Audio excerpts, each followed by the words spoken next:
everybody, it's Joe Perrott, founder of the Ladies Working Dog Group. Are you feeling stuck with your gun dog training? Trust me, you're not alone, and that's exactly why you need to be here. Every week, we're bringing you the best tips and hacks to make training your gun dog easy peasy. We'll keep it straightforward, no fuss, just actionable guidance that you can put straight to use. So let's get started. Hello and welcome to another episode of Found It, Fetched It. This week we are going to be talking to guest speaker Sophie Lawson all about crafting the perfect dog den. So I've met Sophie this year at the game fair. I've been following her beforehand online. She started the company after being inspired by her own dogs, and she wanted to create a dog crate that was functional but also provided comfort and space for her dogs during car rides. Welcome, Sophie. I can't wait to talk to you all about this. How are you today? I'm really well, thank you, Jo. When I came and actually finally met you, I knew I wanted to see your crate anyway, because I'm looking for a crate myself. But I was inspired by the whole story and the whole difference of the design, because for me, when I started looking, I thought a crate is a crate, but they all have the same functionality. But yours really did catch my eye. So before we go into all about the crate, can we start by talking about your background before crates? Okay, so I'm a Suffolk girl. I was brought up in the countryside and I'm one of 4 daughters. So my childhood has just always been about the outdoors. And I can just remember building tree houses and going out and swimming in the lakes and making rafts. And we've always had a dog with us on these adventures. So I've just really always enjoyed being outside. And then I got a little bit older, and then the conversation started happening where people were asking, so what are you going to do when you grow up, Sophie? Are you going to be a solicitor? Are you going to be a farmer? And the truth was that this was something I didn't know myself. And when I was at school, people were applying for universities and whatnot. And I was that one person in the whole class that was like, yeah, I don't think I'm going to go to university because I just don't know what I'm going to do. I've always been gregarious. I've loved people, but I was just so unsure. So I took a whole year out and I just immersed myself in the working world. And I worked for a marketing company, and then I went traveling, and I just met so many amazing people along the way. And I realized how much I enjoyed people and how I also enjoyed businesses as well. I think a lot of that is down to my dad, because he's always got 8 million ideas going on, and he's always got something new happening. And so afterwards, I was in the south of France as an au pair, and I was like, you know what, I am gonna go to university, and I think I'm gonna do marketing, because I really quite enjoy delving more into the psychology of people and consumers. And hopefully that might lead me down a path where I can start my own business one day. And so I did. I went through clearing, and within a week and a half, I got back to the UK and I started my degree. But when we were at uni, we had to do a project. And one of the projects was rebranding a business, a local business. And I decided to choose my sister's business, which was a floristry. And I really enjoyed redesigning her logo, creating a website, thinking of new ideas on how we could push her business forward. And from that moment on, I was like, you know what? I really want the opportunity to be able to do exactly the same thing, but for myself. After uni, I then dipped into jobs. I was doing digital marketing, and I was a event coordinator. And I've always just remember catching myself daydreaming about that moment that I would come up with the next great idea, and then I could focus on my energy. And it just never really seemed to happen for a good few years. And life moved on. I moved to Norwich. I renovated a home, and luckily I bought and sold at the right time. So I had earned a little bit of money, and I put that money to the side thinking that is for when I come up with an idea and I start the business. And actually, the dog den only happened through an amalgamation of things. In COVID, my sister had a litter, and I was like, oh God, I really want to get a dog, because I need some sort of purpose. I need some responsibility, something to get me up in the morning. And I've always had dogs in my life, and my Labrador Holly, she was getting old. And so I got my beautiful chocolate working Cocker Spaniel Margot. And so Margs would just spend every second of every day with me, and she'd come in the back of the car. And soon my car turned into a bit of a disaster zone, as I'm sure many people can probably relate. Mud, sand, hair, it was just a nightmare. And she always used to go on the back seat because safety for me wasn't even something I even thought about. And it was this one occasion that I was driving with Callum, my partner, and Margie was in the back seat, and he had to brake really suddenly. And when he braked, she flew all the way through over to the radio, like stereo area. I was like shocked and shaken. And I was just like, oh my God, until you're in that moment, you don't really realize what could happen if you got into a car crash.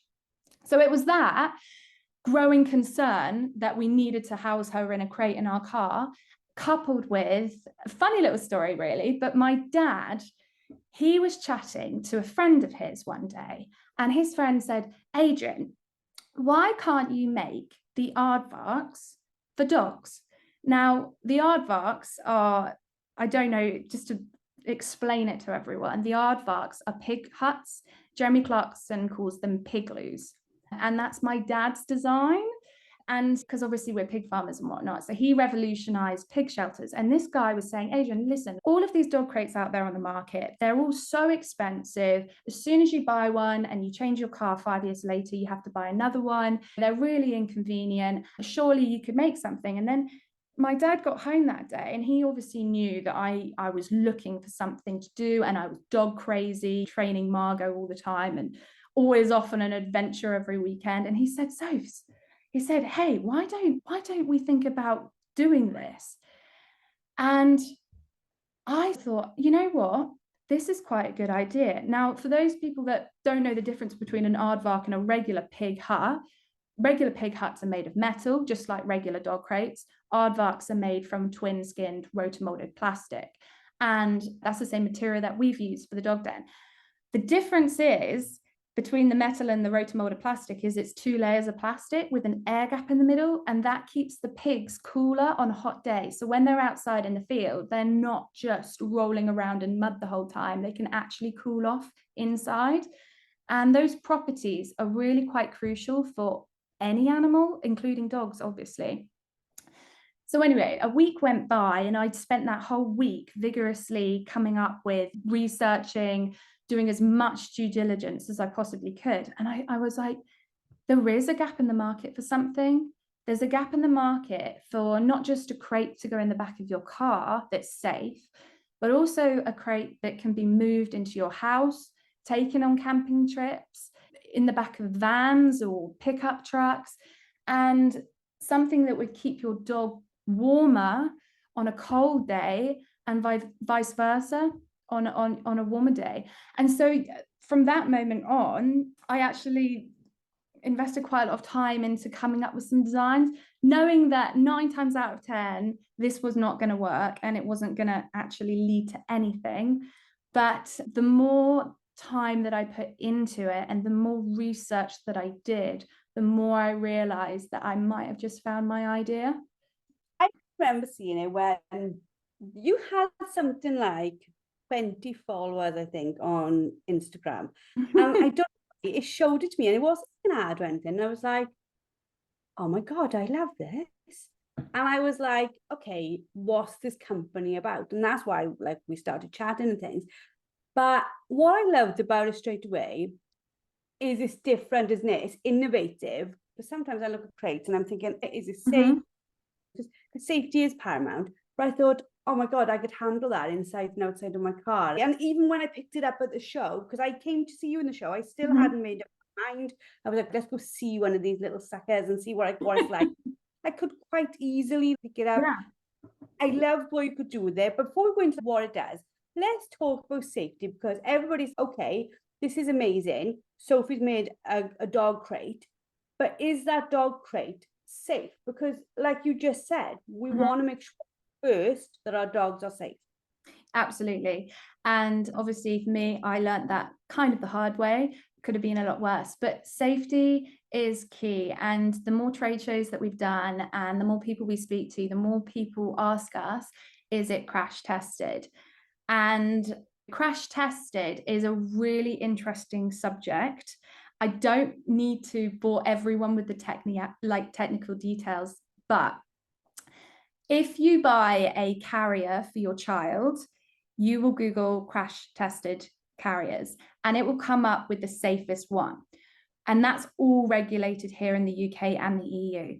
Whereas if you type in crash tested dog box, any company can claim that their dog box lead harness is crash tested, but in fact, there's zero criteria, there's zero regulations in the UK and the EU.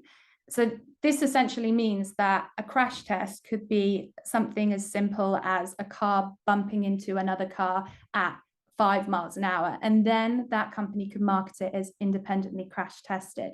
And obviously, once we designed it, we were then at the stage where we wanted to get it crash tested, and I assumed that I'd have to call up a impact center, then they would have a whole list of, yeah, this is what we're going to do, these are all the tests we're going to do, and then it would be pretty easy and we'd get it done. And I was shocked.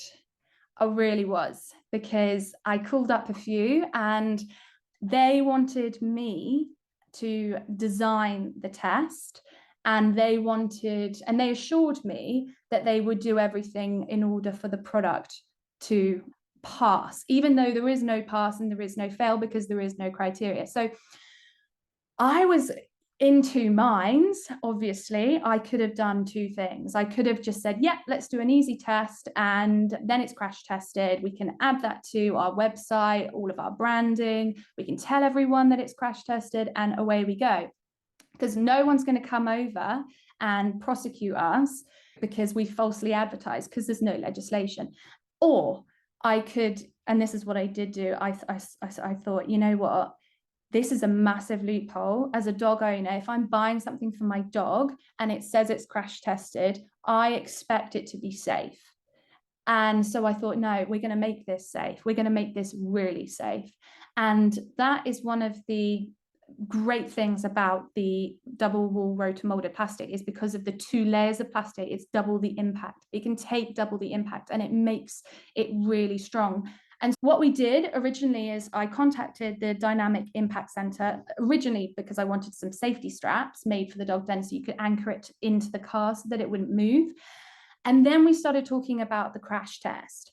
And I said, let's go all out. And they said, okay, we can test it to a very severe pulse. And this pulse is the same pulse that rear car seats get crash tested to. You don't need to go any more severe. And it's also the exact same test that, I don't know if anyone's familiar, but the Center for Pet Safety, which is an organization in the USA, they use the same criteria to crash test dog products on the market, and one of the most famous ones is the Gunner Kennel, which is obviously renowned for being super strong and super safe. So what we did is we mimicked and we copied the exact same criteria, and we did the exact same crash test as close as we possibly could at the Dynamic Impact Center.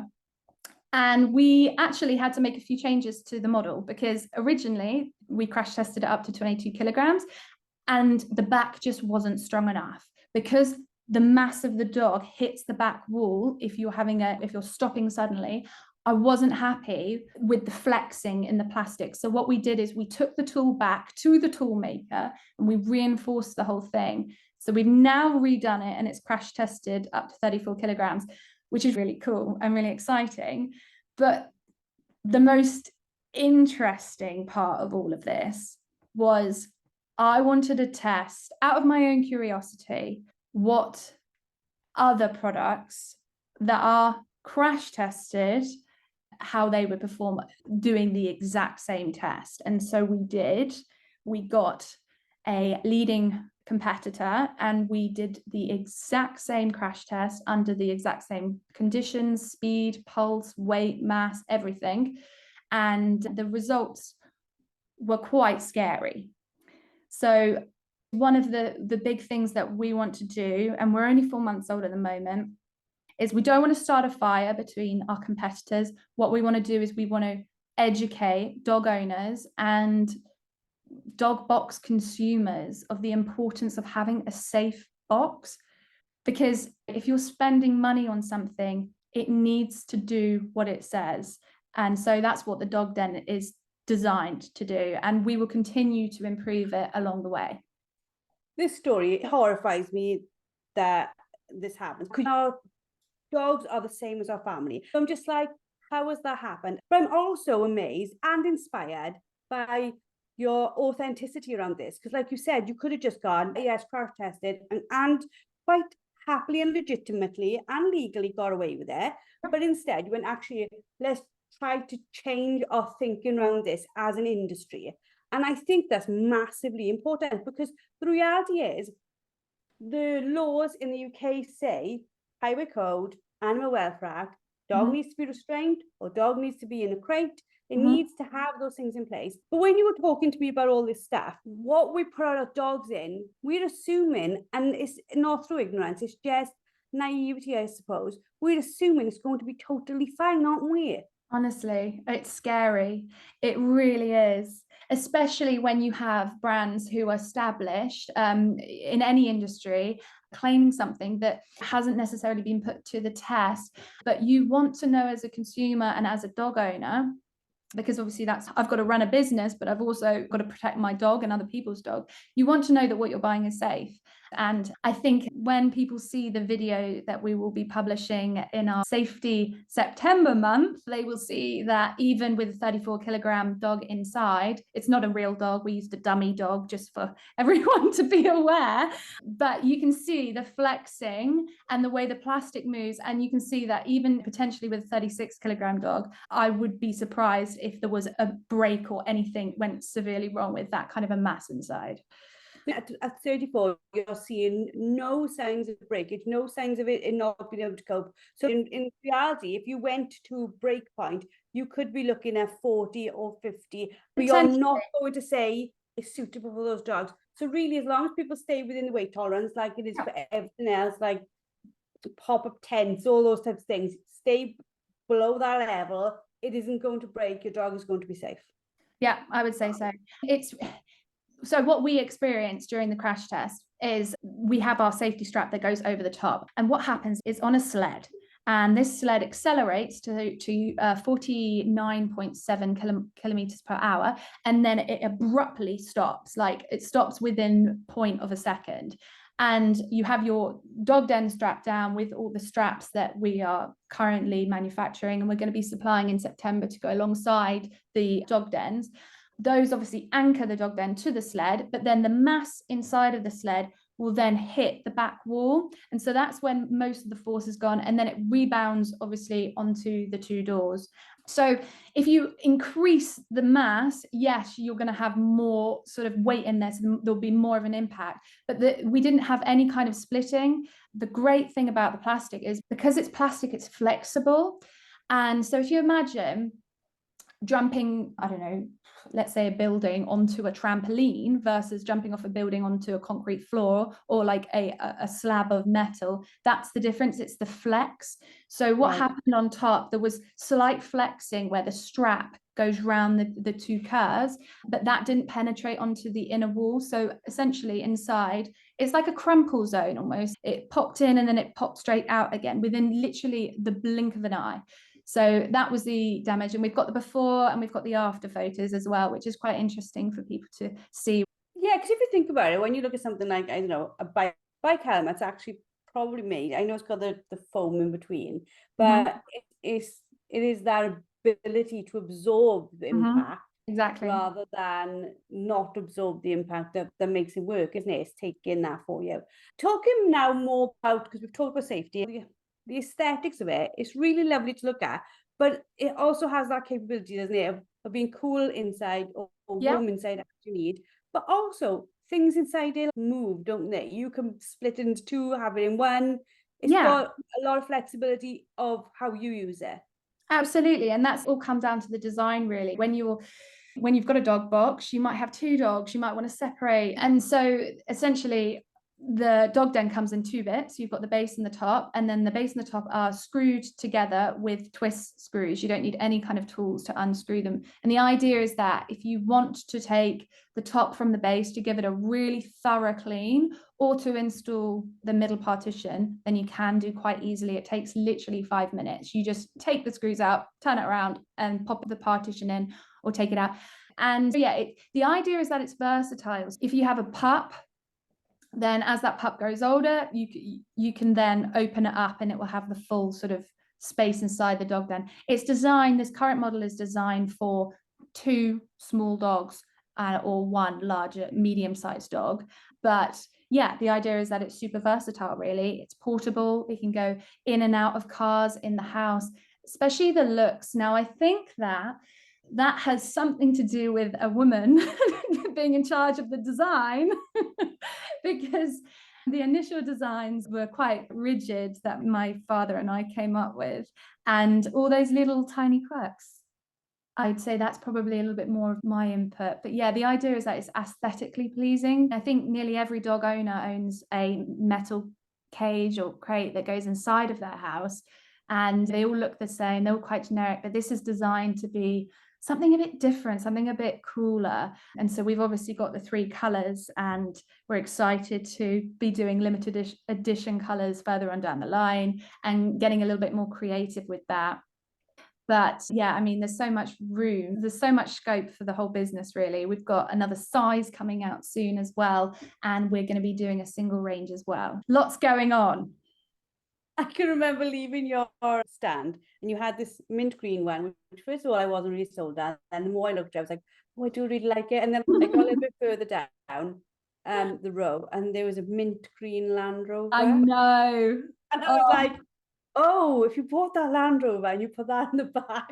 Honestly, and that is exactly it. People are like, oh, is that going to go with my Discovery or the inside? And like, people love it because it gives customers an option, and it makes the whole process a little bit more fun, because at the end of the day, a dog box is a dog box. But if you can make one look and feel aesthetically more exciting, then maybe hopefully we're onto a little bit of a winner there. But yeah.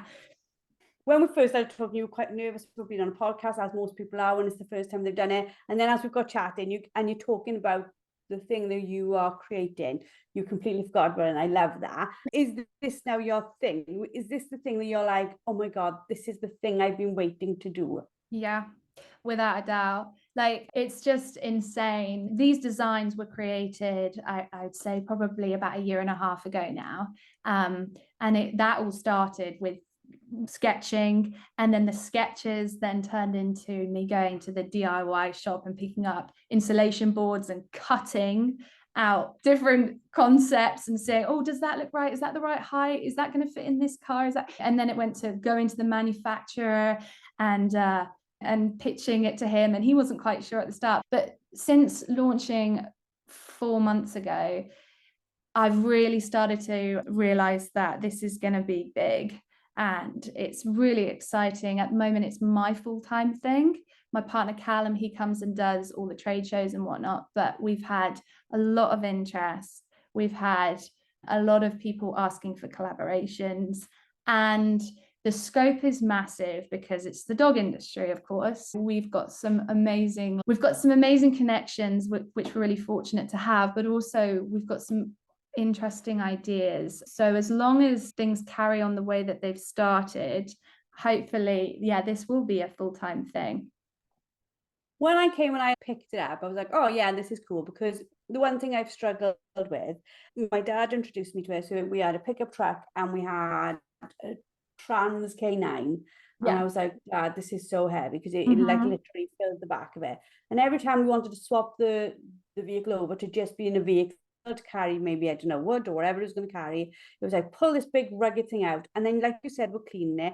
He'd take me, oh, wash the box out. And I'd be like, Dad, do you know how difficult the corners are? They drive me insane. It's hands and knees with a toothbrush type of thing. And I'm like, I don't give this much attention to my shower, let alone to the dog's box. I love the whole capability of it coming apart. And like you said, if it was sat in your house, because you had guests or visitors, you're like, actually, I need the box in today because this person wouldn't want them around them. my dogs don't jump up, but they might not want them around them. It could quite easily do that. And if you were like, I don't know, at an Airbnb, it could quite easily come in with you. Or if you're visiting people, it could just do so many things. Why do you think that it's going to go for you? Because I know when I saw it, I wanted you to come on here and talk to people so people are aware of this. Because people in our community are constantly buying dog boxes, because every time you change your vehicle, I've gone through it myself, you're like, that doesn't work anymore. I need to sell that crate and get this crate. Yes. But where do you see it going now in a market that is looking for the solution you're offering? Yeah, you know what, you're totally right. And from a business point of view, we've made the worst business decision by making a good product that can be used in a variety of vehicles, which means that after 5 years, we're not going to make repeat sales necessarily. But it's all really exciting. Where I see this going, ideally, I would love this. I'd love the dog den to be the best dog box on the UK market. It's never going to be a dog box that's bespoke to vehicles. We're only going to be able to make a variety of sizes due to the whole process and how we actually make it. But the idea is that it's not just a functional, safe, fun dog box. It's also something that's more of a brand and more of a statement. I want people to look at it like they look at a Yeti flask or a Stanley cup, and it needs to have some sort of desirability about the brand. But that's what I'm trying to cultivate. And as time goes on, we won't just be dog dens, we'll be dog dens, and we'll go into different avenues of potentially apparel or potentially training gear, outdoor gear, etc. Because there's such a market for it. And if people know and they're satisfied with the quality of the dog den, then they will trust the rest of the brand. And that's exactly what I want to do anyway. I want it to be a high quality brand that people love and they support, because it is British. Everything about it is British as well, which in this day and age is not great for small businesses, but it's lovely to be able to support other British manufacturers. But yeah, hopefully the idea would be that most people that buy it when they've got a new pup, or they've got a new dog, or they've got a new car, they think about, oh, I might get a dog den instead of XYZ.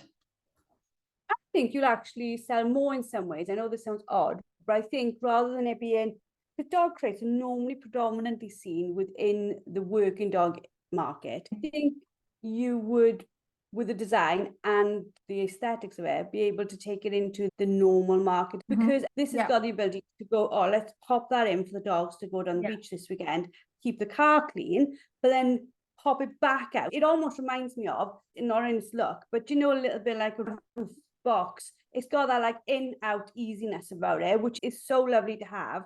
Also, I can so see you being like, and here is our dog den place boards, and here's our dog den in boxes, because showed me what happened. It was a really warm day when we were in the game fair, and you were like, look what happens if you hold something that reads temperature inside the box, and it was outside on the grass, and I was like, this isn't going to make a big massive difference out here. And I think whilst I was standing with you, it dropped a couple of degrees, and I was like, that'd make a significant amount to a dog if you were even in a training field, being able to pop them in. And I was really shocked, I've got to be honest. I was thinking, how does this magic even work? Because the front is like a beautiful mesh front, but how is this managing to do that? That's the twin skin. That's the double wool rotomolded for you. That's literally it. And I will say something else that's really important about the colors is that obviously the lighter the color, the cooler it's going to be inside. It's really key as well not to just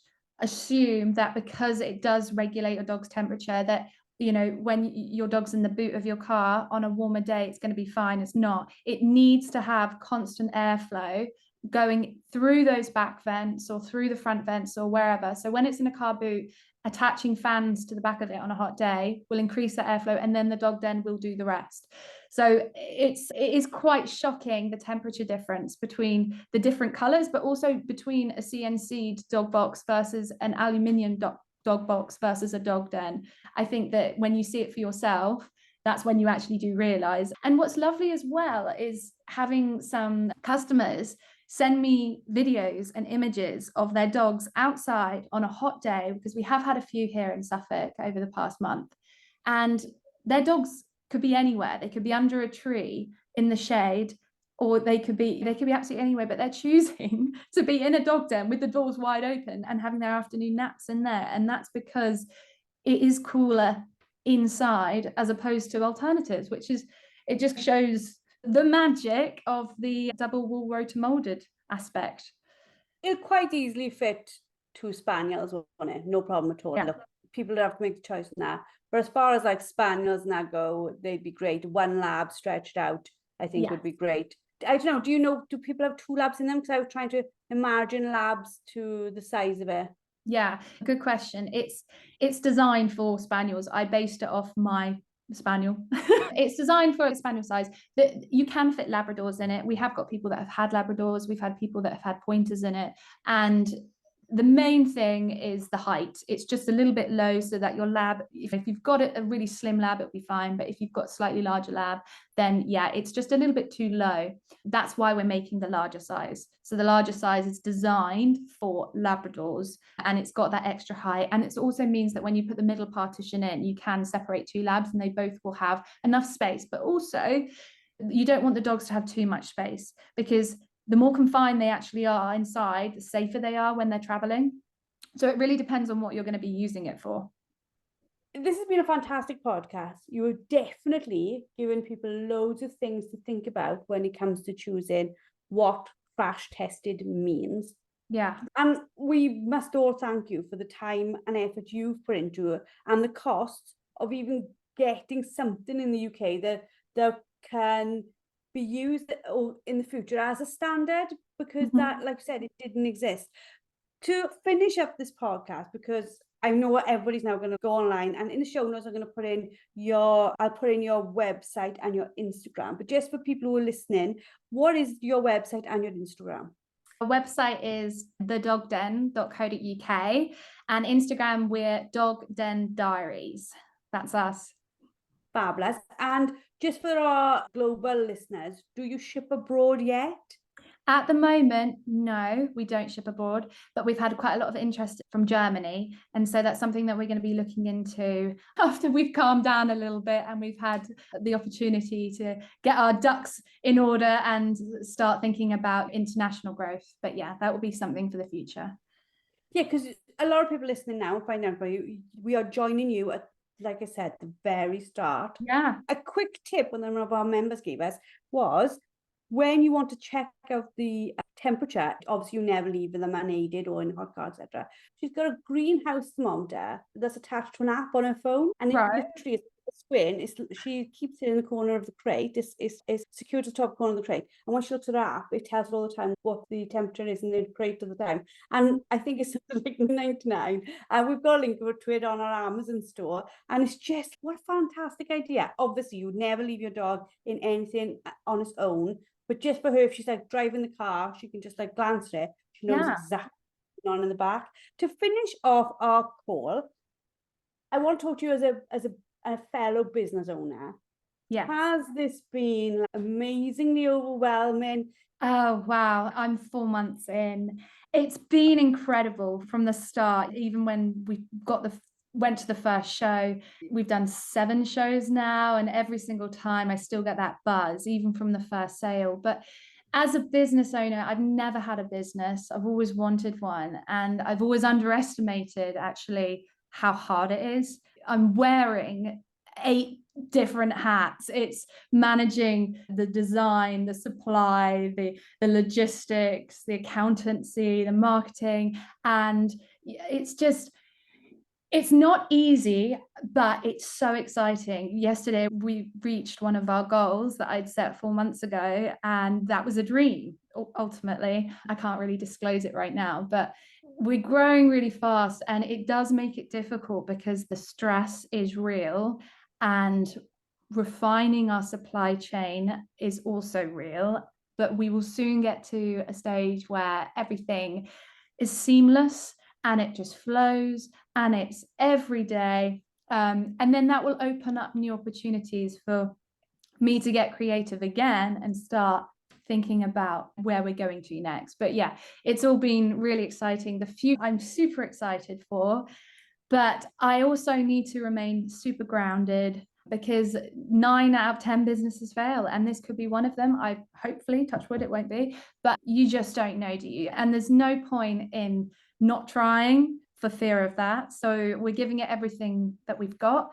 And yeah, hopefully people in the next few years will know all about Dog Den, and it will be something that they will be looking to save up for when they get their new or their first dog.